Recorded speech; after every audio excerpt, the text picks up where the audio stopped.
Hey everybody out there, this is Seto, and today for you guys, we are back outside today, and I'm going to be talking about something that I think is somewhat taboo to some players, and to some players in general, they really feel that this is a no-no, and that is dueling for fun. Yes, dueling for just some good old-fashioned fun. This is something that I think sometimes we forget in certain formats, just to have some good old fun in Yu-Gi-Oh! And that's why I've always believed that you should maybe have your main deck and then that you take to major events and things like that, and then you have like a side deck you play just for fun. It could be anything. I know many players do this actually, and many competitive players I know do this for fun. Jeff Jones has been known to be saying that he just plays decks because he finds them enjoyable. And I find that if you just play decks that are enjoyable, even if you want to use that term instead of fun, you are going to have some more success with that. Though some players believe that you play the best deck of the format and you just keep playing that deck and playing that deck and playing that deck so you can keep winning, I find that if you keep facing the same deck over and over again and keep playing the same deck for 3 or 4 months at a time, it kind of get boring really quickly, doing the same combos over and over again. To me personally, it gets kind of boring.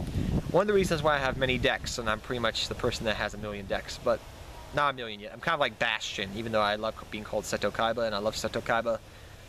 I kind of like Bastion when it comes to deck building and deck collecting. So that's another topic for a different day though, however. But yes, I feel that sometimes we just need to have some fun in the game of Yu-Gi-Oh! And not just play super competitively.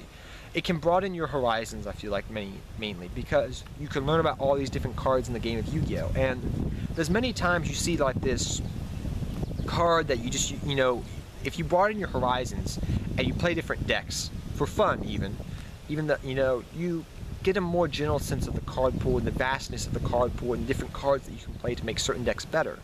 Plus playing fun decks, and I'm not just saying off the wall decks that are just, you know, OTK central, even though those are fun decks, but just playing other decks in general can teach you card economics, which is something that's very important and hard to teach in today's game when you're playing decks that, you know, when their effects hit the graveyard, you get a plus off that. You know, a cost is not a cost anymore. You get a benefit off of it. And things of that nature. You learn card economics, you learn how to play a little bit more skillfully, I guess you could say, with lower tier decks. If you're playing a lower tier deck against a higher tier deck, if you play, there's something you learn by doing that. You learn, I think, a lot more skills. You learn about card economics. You learn about strategy a little bit more. You know how to get the most bang for your buck out of certain cards. You learn about timing. You don't use your cards all willy-nilly like, woo, I activate Mirror Force, I activate this, I activate that. No, you learn to use it at the proper time to get the most benefit out of it. That's something I feel that by playing through fun you can learn about, and overall, in general, that will make you a better player in the long run of things if you want to play this game for a long time. And Dragosac's back, by the way, if you couldn't hear him already off in the distance. Dragosac is back. So let's all wave and say hello to Dragosac. Hello, Dragosac. So I'll wait for Dragosac to go flying by. Still looking for those dragon rollers, but they're not back yet. Yeah.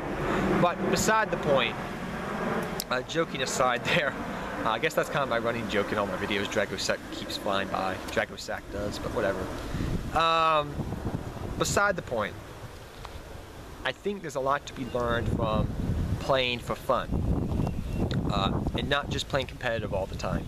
Granted, playing competitively, you're going to be playing the mirror match a lot more, and there are some things you can learn from playing the mirror match a lot. Granted, sometimes it's who, you know, got the most, you know, the broken hand the most, I guess you could say, in the mirror match, but sometimes if you get equal hands, you can learn things from that. But you also can learn a lot of things from playing for fun and just for, you know, casual. Plus, I find that just playing fun, wonky decks sometimes is fun, like a luck-based deck, just based on coin tosses and dice rolls, can be a fun deck in and of itself, because it's just it's like your opponent doesn't know what's going on. You get a group of guys around you going, oh, look at that, look what he did. He flipped and he drew 2 cards off a cup of ace, or, you know, Time Wizard went off, you know. Just these fun, quirky decks can be a lot of fun. And even though they may not teach you anything, they just make you just have good old-fashioned fun in the game of Yu-Gi-Oh! And in the long term, I find, from personal experience here speaking, that if I play for fun, I'm going to play this game a lot longer than I would if I was just playing competitively. Playing competitively eats up your money a lot. Playing for fun, you're not wasting your money as much. Yeah, you can play competitively, it's not a big thing, you know, but playing for fun, and I'm not saying just playing for fun, you know, and not trying to win to some extent. I'm just trying to say playing for fun can teach you a lot more at the end of the day. As I sum this up here, it can give you more enjoyment, which is going to make you, most likely from personal experience and talking to others, it's going to make you play this game for a lot longer. You're not going to waste as much money as playing with the top tier thing, the best thing at that moment, when down the road it's going to get hit, and things of that nature. And there's a lot to learn from playing for fun. Little scientific thing here, I guess you could say, in this video.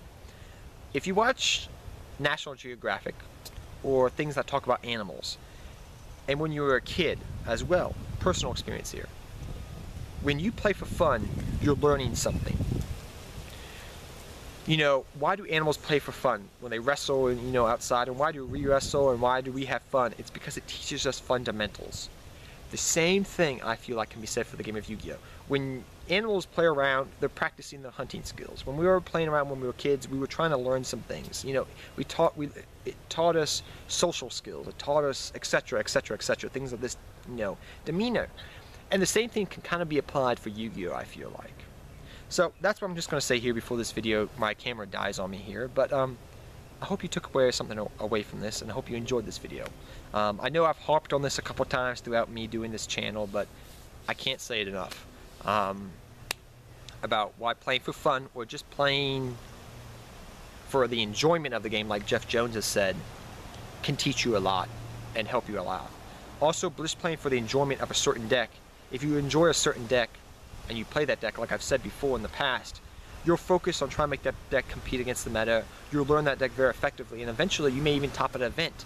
Look at all the players in the past that have done this. And people don't remember the Necros player that topped. They'll remember that Blackwing player that topped, that X-Saber player that topped, that Gravekeeper player that topped at a regionals or something like that. They'll remember those people. They will remember those people because of what they did. And if you play a deck for fun or enjoyment, or an archetype even, you'll be able to hone your skills and craft better through fun, through play.